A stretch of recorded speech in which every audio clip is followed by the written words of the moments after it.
Welcome back to another episode of Warren Cali. In this episode, I will tell the story of an 8-tray Gangsta Crip named G-Buk. G-Buk grew up in South Central Los Angeles. His father was in and out of prison, so he was primarily raised by his grandmother and his mom. He was raised in the 8-tray Gangsta Crips community, which was a high crime and gang-ridden area. He went to schools like the notorious Horseman Middle School, which is one of the most dangerous schools in Los Angeles, known for gang fights and shootings. Gangs like the 8-tray Gangsters and the Rolling 60s are two gangs most known to go to Horseman. With them being rivals, there's always been major tension at the school and in the area. That turned physical and even sometimes deadly.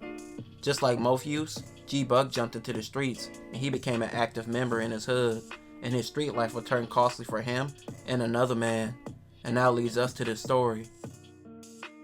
On May 31st, 2010, a woman named Regina held a party at her home on 74th Street in LA.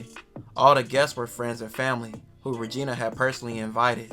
Among them were Chris, DeAndre, and Aaron. Aaron and Chris were setting out the gangbang, but DeAndre, he was affiliated with the Rolling 60 Crips.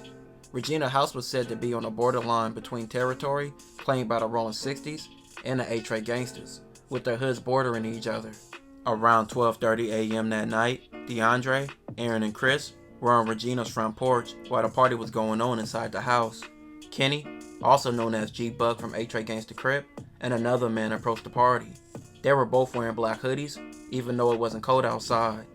DeAndre later stated that G-Buk asked if they could join the party. DeAndre was worried if G-Buk and his homie were there to cause trouble. Aaron later testified that G-Buk was acting hostile, stating the whole time his demeanor was aggressive and just mean, as if everyone was his enemy. Aaron stated G-Buk was saying, "Where y'all from, and why we can't get into the party?" DeAndre told G-Buk, "Wait a minute, this isn't that type of party. It's just kids and family here. It's not the type of party. No gangbanging here." DeAndre started moving towards the front door of Regina's house because he felt scared and thought he was about to get shot. G-Buk kept his hands in his pocket the whole time and kept reaching his hand in and out the big front pocket of his hoodie in a suspicious manner, and Aaron saw the butt of a gun sticking out of his pocket. According to Aaron, G-Buk remained aggressive while DeAndre was hesitant and kinda nervous, not raising his voice and not being aggressive in return. Aaron later stated, after DeAndre told G-Buk, "This isn't his party. We have to see what the lady at the house says and see if you can get in." Everyone turned around to walk towards the house. Aaron said DeAndre's convo with G-Buk had been going on for 6 or 7 minutes, when DeAndre said he would check with the homeowner about letting G-Buk and his friend into the party. That's when DeAndre, Chris, and Aaron began moving towards the front door. Aaron said as they were turning around, DeAndre led and he followed, and Chris was behind him. He said the other 2 people behind them were walking as well, and it seemed like the slowest walk ever. The whole time as they were walking, he said G-Buk kept saying 8-tray Gangsta. Aaron said he turned around and saw a gun being pointed at his head. He didn't think he was going to get shot, so he continued into the house. After the front door slammed shut behind him, DeAndre and Aaron heard 2 or 3 gunshots in rapid succession. He knew Chris was still on the porch, so he began warning people inside the house that Chris had just been shot. DeAndre later testified he had not actually planned on asking Regina if the 2 men could join the party. Rather, he said he would check just to get away because he was scared. He said anything to try to walk away from the situation without getting shot. Even though G-Buk was asking to get into the party, he didn't believe him and his homie had came to Regina's house in order to socialize. He said they came for trouble. Regina later testified she heard her party guests screaming and people saying there had been a shooting. She went outside and saw Chris lying in a fetal position near her front door. Chris died of 2 gunshot wounds, one to his upper left chest and one to his back. Several days later, police found shell casings on her lawn. On June 17th, Aaron identified G-Buk from a photo lineup, writing a note stating his nose is similar, his chin and cheekbones look the same. The suspect was the person doing all the talking during the altercation, and he was holding a gun. Aaron's final comment was a reference to the fact he had seen the gun sticking out of G-Buk hoodie. On June 18th, a police officer spotted G-Buk on 85th Street and saw him walking into a house. He then left and then went into a second residence nearby. Police surrounded the second residence and ordered everyone out. G-Buk was arrested. A search at the first residence turned up a gun, that forensic testing showed that the gun had been fired on Regina's lawn. Detectives stated that shortly after Chris's death, police noticed certain gang graffiti at 85th Street and Western Avenue, near the location of G-Buk's arrest, which identified members of the A-Tray Gangsta Crips. One of the names in graffiti was G-Buk. Following his arrest, G-Buk was questioned by detectives, who falsely claimed his DNA had been found on the gun. At first, G-Buk claimed he had just purchased the gun on June 14th, but after a while, he told a completely different story about how he acquired the gun. He admitted to going to Regina's house on the night of the shooting, but said he went alone and that he was unarmed.